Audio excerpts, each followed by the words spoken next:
So మీకేమైనా మీరేం అడగట్లేదా? నేను లాస్ట్ టైం కూడా మీకు చెప్పా, ఢిల్లీలో ఏదో స్పెషల్ అపాయింటెడ్ ఇవ్వమని అడిగా, 4 సార్లు అడిగా, 5 సార్లు అడిగా. ఇక అంతకు మించి అడగడం నాకు కూడా మర్యాద అనిపించట్లే. ఇస్తే లేదు లేదు, ఏమైతే మనంతా పోరాటం పొందాయించుకునే వాళ్ళం. 10 ఏళ్ళ ఉద్యోగాన్ని వదులుకొని రాజకీయంలోకి వచ్చాను. 10 years సర్వీస్ వదులుకున్నా, డిఎఫ్ఓ స్థాయి ఉద్యోగానికి. ఐ డోంట్ కేర్, ఇస్తే సంతోషం, ఇవ్వకపోతే ఇంకా సంతోషం. ఏమంటారు కదా, ఇస్తే 1 నమస్కారం, ఇవ్వకపోతే 2 నమస్కారాలని. అట్లా అంటే మీనాక్షి నటరాజన్ విషయం మీరు ఎట్లా చూస్తున్నారు? ఆమె గతంలో ఉన్న మాణిక్యం ఠాకూర్, ఆ తర్వాత ఇంకో ఠాకరే, ఆ తర్వాత దీపాదాస్ మున్షి, ఇప్పుడు మీనాక్షి నటరాజన్. సో ఆమె బాగా ఒక సెన్సేషన్, బాగా ప్రచారంలో కూడా వచ్చారు. ఆవిడ పేరు నడుస్తున్నది ఇప్పుడు ఏమంటే మీనాక్షి నటరాజన్ ఉన్నది, మీనాక్షి నటరాజన్ ఉన్నది. నేను అంటే నా ఉద్దేశం చెప్తున్నా, మీరు చెప్పిన మొదటి 3 పేర్ల మీద చాలా కంప్లైంట్స్ వచ్చినాయా, రూమర్స్ ఉన్నమాట వాస్తవం. ఎంత కరెక్ట్ ఎంత కాదో మనకు తెలియదు. చాలా రూమర్స్, వాళ్ళు చాలా వాటికి అంటే ఈవెన్ పోస్టులకు వాటికి వీటికి కూడా క్యాండిడేట్స్ దగ్గర నుంచి డబ్బులు వసూలు చేస్తారని ఎన్విఎస్ఎస్ ప్రభాకర్ అయితే ప్రెస్ మీట్ పెట్టేది ఇట్లా బెంచ్ గారు డిఫర్మేషన్ సూట్ ఫైల్ చేస్తున్నా దాని మీద వాస్తవం మనకు తెలియదు. బట్ అట్లాంటి రూమర్స్ ఉంటాయి. ఈమె మీద ఉండేటువంటి అవకాశం ఆస్కారం లేదు. ఎందుకంటే ఈమె గాంధీయన్ అని, చాలా నిజాయితీ పరులని పేరు.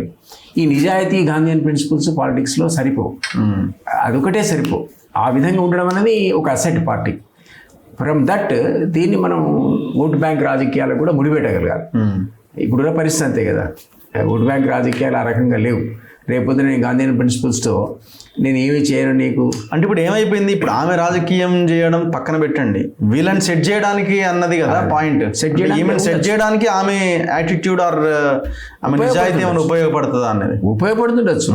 ఫర్మ్గా ఉండి నిజంగానే నిర్ణయాలు ఖచ్చితంగా తీసుకోవాల్సి, ఇప్పుడు మీరు ఇంతకుముందు చెప్పిన ఎగ్జాంపుల్సే ఆమె ప్రేమ కూడా ఉండొచ్చు అందులో. అదే ఆమె కూడా నేను వినడం ఏంటంటే ఆమె విజయశాంతితో పాటు ఒకే టర్మ్లో ఎంపీగా ఉన్నారని, ఆల్రెడీ ఆమె యొక్క గత చరిత్ర గురించి ఆమెకు చాలా అనుభవం ఉందని, కాబట్టి ఆమెను కలిసిందేమో, ప్రమోట్ చేసిందేమో, తప్పేం లేదు, మంచిదే, మంచి నిర్ణయం కదా. శంకర్ నాయకుడు మంచి నిర్ణయం కదా. సో ఈమె ఇన్ఛార్జ్గా ఉంటూ ఆమె ప్రమేయం లేకుండా నిర్ణయాలు జరిగి ఉండవు. సో అట్లా ఆమె ఇన్ఫ్లుయెన్స్ చేయగలిగి ఒక పాజిటివ్ లైన్లో కనుక పార్టీని పెట్టగలిగితే డెఫినెట్లీ ఇట్స్ వెరీ గుడ్. ఎందుకంటే ఇక్కడ స్వేచ్ఛ ఎక్కువ, ఎవడేం మాడతారో ఎవడెవడు తిడతారో తినని పరిస్థితి ఉంటుంది మా పార్టీలో. సో దాన్ని కంట్రోల్ చేయాల్సిన అవసరం, డిసిప్లిన్ చేయాల్సిన అవసరం అయితే ఖచ్చితంగా పార్టీ ఆమె మీద ఉంటుంది. ఆమెకు ఉన్నటువంటి ప్రిన్సిపల్స్ వల్ల సహజంగా కూడా ఆమె అంటే అందరూ గౌరవించాల్సిన పరిస్థితి వస్తుంది. కాబట్టి ఆమెమి ఏదో లాలూచిపడి ఒక నిర్ణయం తీసుకుని మీరు ఆపాదించలేరు కదా ఆమెకి. సో అది పార్టీకి డెఫినెట్లీ, కాంగ్రెస్ లాంటి పార్టీకి డెఫినెట్లీ పనికొస్తుంది. రేవంత్కి ఇబ్బందిగా మారే అవకాశం ఉందా ఈ పరిణామము? ఆయన ఒక నిర్ణయం తీసుకుందాం అనుకుంటే ఏఐసిసి కొత్తగా ఇగో సామాజిక న్యాయం పేరుతోనో ఇంకో పేరుతోనో వేరే వాళ్ళకి పదవులు ఇచ్చే ప్రక్రియ చేస్తే, సో నాకెందుకు లేని రేవంత్ వదిలేస్తాడా, లేదు ఎట్లా నన్ను కాదని వెళ్తున్నారని నాకు ఇబ్బంది వదిలేయడమే చేస్తాడు ఆయన, అంతేనా? అంతేగాని నాకేం సరే వాళ్ళు చేసుకుంటున్నారు కదా, నాకు కావాల్సిన పదవి హైయెస్ట్ పదవి ఆయనకు వచ్చిందండి.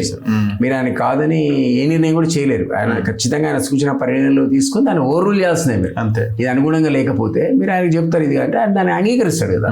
నాకు తెలిసి ఆయన ప్రొటెస్ట్ చేసి ఖచ్చితంగా ఇదే కావాలని పట్టుబడతారని అయితే అనుకోరు. సో అందువల్ల మరికొంతకాలం కొనసాగుతాడు ఆయన. కాంగ్రెస్ అధిష్టానాన్ని ఎదిరిస్తే అది వేరే విషయం. అది బట్ ఉన్న సిచ్యువేషన్లో, పొలిటికల్ సిచ్యువేషన్లో అక్కడ ఉన్నటువంటి హిమాచల్లో జీతభత్యాలకే గతి లేదు. ఉన్నది కర్ణాటక, తెలంగాణనే. ఓకే, దేశవ్యాప్తంగా ఏమైనా మీకు అవసరాలు ఉంటే అంతే వాటిని ఈ 2 రాష్ట్రాలు ఎవరున్నా అక్కడ మీనాక్షి నటరాజన్ ఉన్నా ఇంకోళ్ళు ఉన్నా అట్లాంటి అవసరం ఏర్పడితే కాసేపు గాంధీ ప్రిన్సిపల్స్ మర్చిపోవాల్సిందే అంతే. సో అట్లా ఉన్నటువంటి ఇద్దరిని కూడా వాళ్ళు చెప్పింది అసలే వినం అనేటువంటి పరిస్థితి కాంగ్రెస్కి ఉందా? I don't think. కాబట్టి ఒక కీ పొజిషన్లో రేవంత్ రెడ్డి ఉన్నాడు.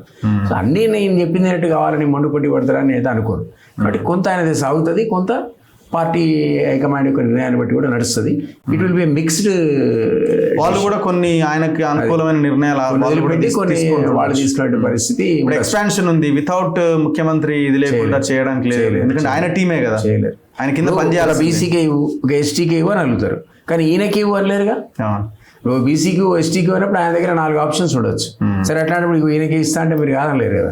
ఆయన టీం కాబట్టి ఆయన టీంలో 4గురిలో ఒక సరిపోయి 4గురిలో కనీసం ఇవ్వడం అనేటువంటి వెసులుబాటు అయితే ఆయనకు ఉంటుంది.